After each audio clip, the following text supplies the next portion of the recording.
Legend Saravana நடிக்கும் leader திரைப்படம் உங்கள் திரையரங்குகளில் ஏப்ரல் 3 முதல். சார் கோவிந்தராஜ் சார் வணக்கம். அதாவது 3 பேர் பேசினதெல்லாம் கேட்டேன். எனக்கு கொஞ்சம் அவகாசம் கொடுங்க, குறுக்கிட வேண்டாம். முதல் சுற்றுல அதை ஒரு வேண்டுகோளாகவே வைக்கிறேன். எனக்கு நிறைய இது பண்ண வேண்டியது. முதல்ல திரு இதயா அவர்கள் பேசுகிறப்ப ஆத்திரம் அச்சம் அதெல்லாம் பற்றிலாம் பேசினாங்க. இன்றைக்கு காலம் மாறிவிட்டது. இன்றைக்கு மக்கள் எப்படி பார்ப்பாங்கன்னா, இது ஒரு தேர்தலில் ஆளுகின்ற கட்சியை அவங்களுடைய பர்ஃபார்மன்ஸை பார்ப்பாங்க, எதிர்கட்சி அவங்களுடைய தேர்தல் அறிக்கையை பார்ப்பாங்க. சென்ற முறை கட்சிக்கு பர்ஃபார்மன்ஸ் இல்லையா?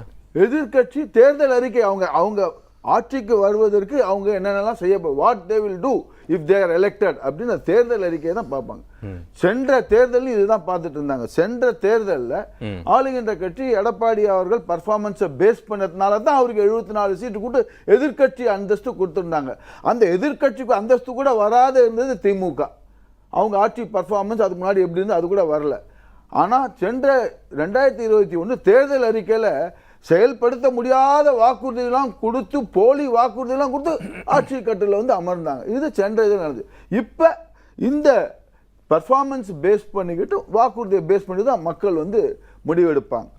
ரெண்டாவது, நீங்கள் அந்த நேற்றுக்கு ஸ்டாலின் அவர்கள், முதல்வர் ஸ்டாலின் அவர்களோட இதில் சுட்டி காட்டியது எடப்பாடியாரை பற்றி அடிமை அப்படின்னு அவருடைய பிரச்சாரத்தில் சொல்லியிருந்தாங்க. யார் அடிமை?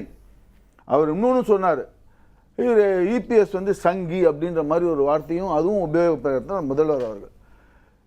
பிஜேபியும் திமுகவும் கூட்டணியா இருந்தது இல்லையா? அப்ப வாஜ்பாயும் கருணாநிதியும் போட்டோல இருந்து கையை காட்டிட்டு இது பண்ண, அப்ப யார் சங்கி?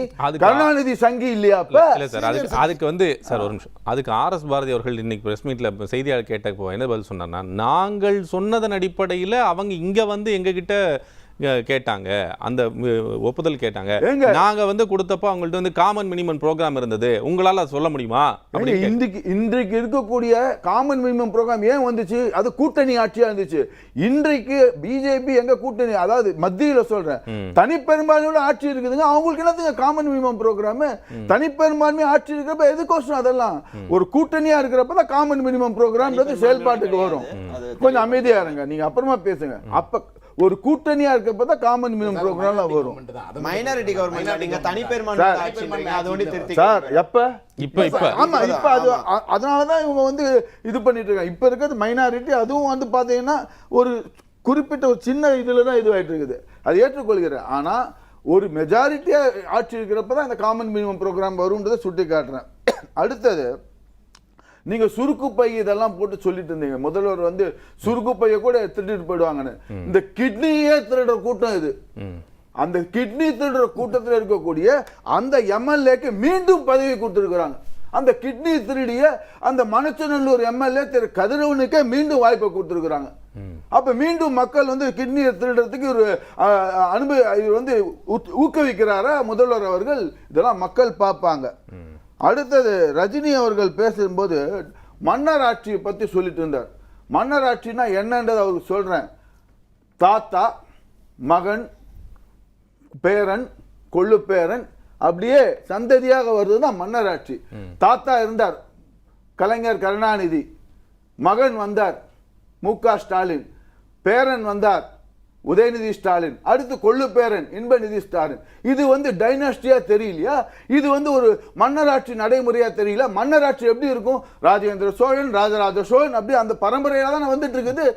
இது மன்னராட்சியா தெரியலங்களா? நான் கேட்கிறேன், திமுக கட்சிக்காரங்க தானே அவங்களை தேர்ந்தெடுக்கிறாங்க. கட்சிக்காரர்கள் தானே அவர்கள் கட்சிக்காரங்கள் எவ்வளவு பெரிய உதயநிதி ஸ்டாலின் அவர்களை அடுத்ததாக துணை முதலமைச்சராக வர வேண்டும். முதல்ல எம்எல்ஏ கண்டெஸ்ட் பண்ணணும். இங்கிருந்து நிறைய மாவட்டத்துல இருந்து ஒரு கோரிக்கை வைக்கப்பட்டது. அதுக்கப்புறம் திருப்பி அதே கட்சிக்காரர்கள் கனிமொழி அவர்களுக்கு இன்றைக்கு தூத்துக்குடியில சீட்டு கொடுக்கணும், தூத்துக்குடியில இருக்கக்கூடிய கட்சிக்காரங்க கேட்கிறாங்க. ஏன் கொடுக்க மாட்டேங்கிறாங்க கனிமொழி அவர்களுக்கு? ஏன் கனிமொழிகள் ஓரம் கட்டப்படுகிறார்கள்? இப்போது அதுதான் மன்னர் ஆட்சிக்கு ஒரு எடுத்துக்காட்டா நான் இது பண்ணிட்டு இருக்கிறேன். அடுத்தது, இவர் இன்னொன்னு சொல்லிட்டு இருந்தார், அந்த கொத்தடிமை அப்படின்ற முறை இந்த தேர்தல் இதில் வாக்குறுதியில் சுட்டி காட்டியிருக்கிறது. யார் கொத்தடிமை அப்படின்றது மக்களுக்கு தெரியும். கொத்தடிமையா இருக்கிறது யாருன்னா இவங்க தான். இந்த டாஸ்மாக் ஊழலை பத்தி ஒரு இது வந்துச்சு, அந்த டாஸ்மாக் இடி ரைடு போட்டு இவங்க பேர்ல புகார் வந்ததுக்கு அப்புறம் கிடுகிடுன்னு போனார் முதல்வர். இங்கேருந்து டெல்லிக்கு அட்டன் பண்ணாத நிதி ஆயோக் கூட்டத்துக்கோசம் அட்டன் பண்றேன்னு ஒரு பேச்சு சொல்லி அங்க போயிட்டு பாரத பிரதமரை சந்திரபாபு நாயுடு மூலியமா அந்த இதுல போய் பார்த்து ஐயா விட்டுருங்க இந்த இதுல அப்படின்னு சொல்லி வேண்டுகோள் விடுத்திருக்கிறாங்க. நிர்மலா சீதாராமன்ல போய் பார்த்து இது பண்ணிருக்காங்க. இவங்க எல்லாம் கொத்தடிமை. யார் கொத்தடிமை? வெள்ளக்கொடையை போய் காட்டிட்டு வந்து ஏர்போர்ட்ல இது பண்ணுங்க. யார் கொத்தடிமை? திரு எடப்பாடி பழனிசாமி அவர்கள் எல்லாரும் சொல்லிட்டு இருந்தாங்க அந்த இந்த சீட்டு வரதுக்கு முன்னாடி இவங்க பிஜேபிக்கு 60 சீட்டு போயிடும், 70 சீட்டு போயிடும், இந்த இது வராதுன்ட்டு. அவர் மிகவும் சாணக்கியத்தனமாக மிகவும் ராஜதந்திரியாக 27 சீட்டு ஒதுக்கி இருக்கிறாரு. அதுலயும் இப்ப பாத்தீங்கன்னாக்க சொல்லுங்க +5 என்னது தமிழ் மாநில காங்கிரஸ் எங்க அது வந்து கூட்டணியில இருக்குது. அது வந்து அவருடைய விருப்பம். நிக்கிறாங்க ஏங்க அவருடைய அந்த கட்சியில இருக்கிற அவர் தலைவர் அவர் வாசன் என்ன சொல்லிருக்காரு, நான் நிக்க போறேன். அது தனி கட்சி. எந்த கொரோனா கீழே கட்டுப்படுவாங்க? அது அவங்க இந்த கொரோனா அந்த கட்சியில தான் சார் வருவாங்க. ஏங்க அவருடைய அதுக்கு உண்டான விளக்கத்தை கொடுத்திருக்காரு. அவருக்கு தேர்தல் ஆணையத்தில் சில நடைமுறை சிக்கல் இருக்கிறதுனால நான் வந்து இந்த சின்னத்துல நிக்கிறேன்னு சொல்லியிருக்கிறாரு. அவர் வந்து அது அவங்க கட்சியின் விருப்பம். ஏன் இவங்க கட்சியில கொஞ்சம் முன்னாடி ரஜினி கேட்டாரு என்னன்னா அவர் வந்து ஒரு சின்னம் அதிமுக சின்னம், இன்னொரு சின்னம் வந்து பிஜேபி சின்னம். இது என்ன சார்?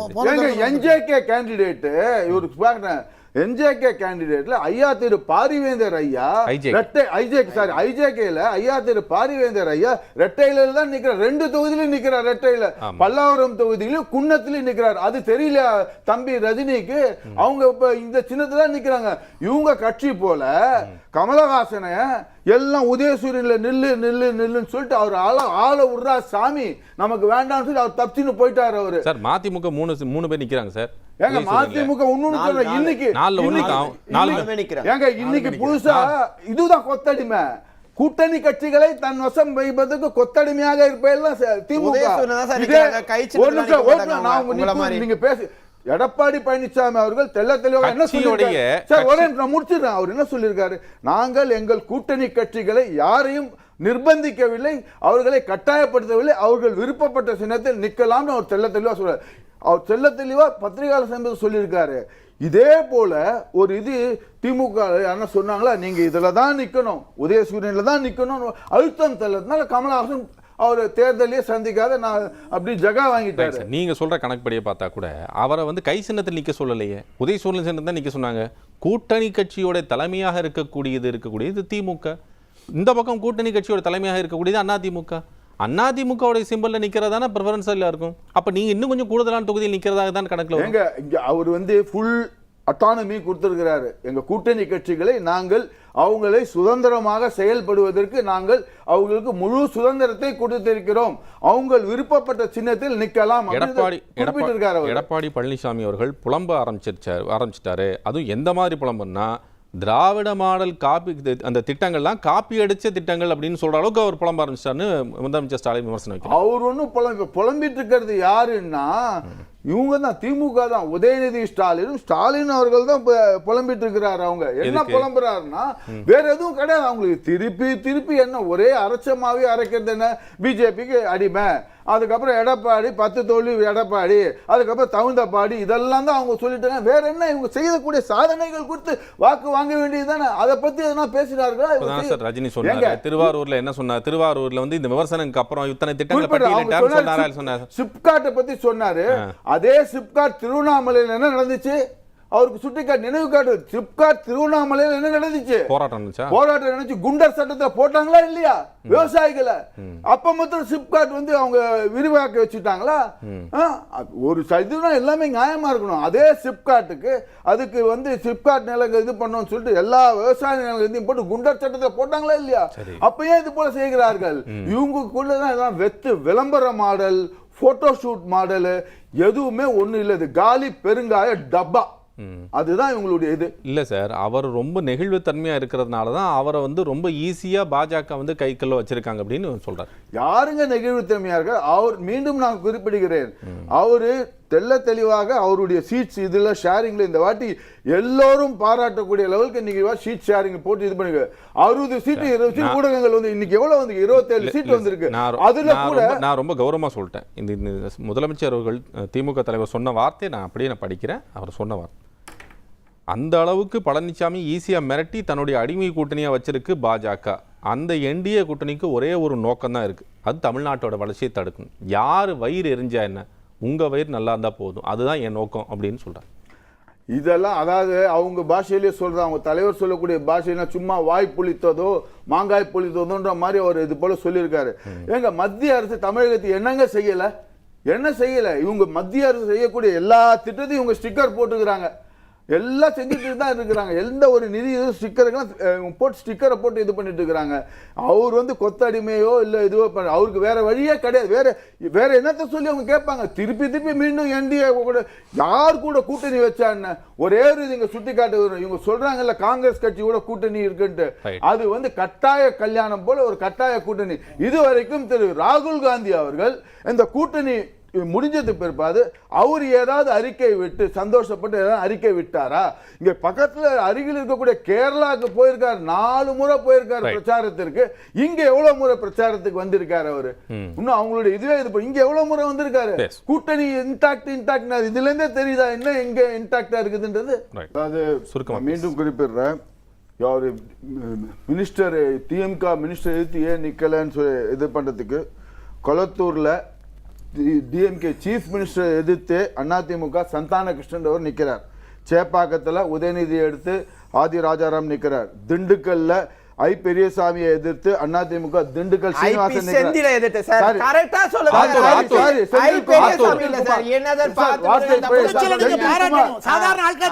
செந்தில்குமார், விராலிமலை விஜயபாஸ்கர் அவரு விராலிமலையில முக்கிய இருக்கார். அது போல எல்லாத்துலயும் பாத்தீங்கன்னா முக்கியமான, அதாவது முதலமைச்சர் முக்கியமான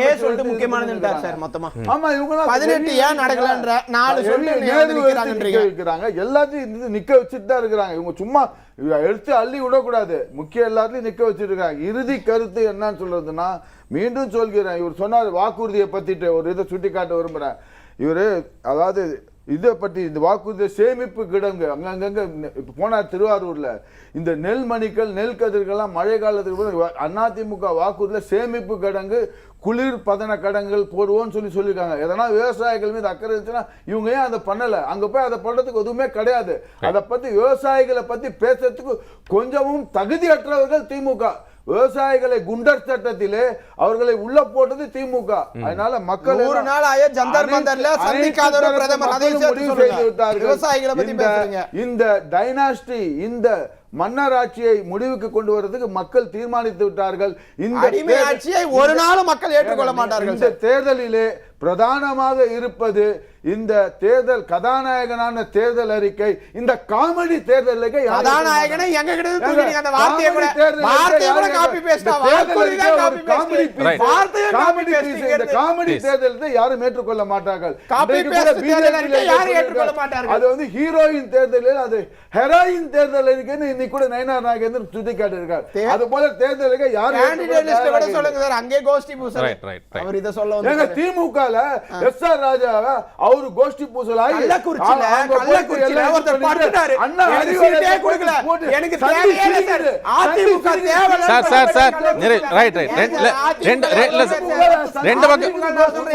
ரெண்டு பக்கம் பேசியாச்சே போதும். தயவுசெய்து நிறைவு செய்வோம். லெஜெண்ட் சரவணா நடிக்கும் லீடர் திரைப்படம் உங்கள் திரையரங்குகளில் ஏப்ரல் 3 முதல்.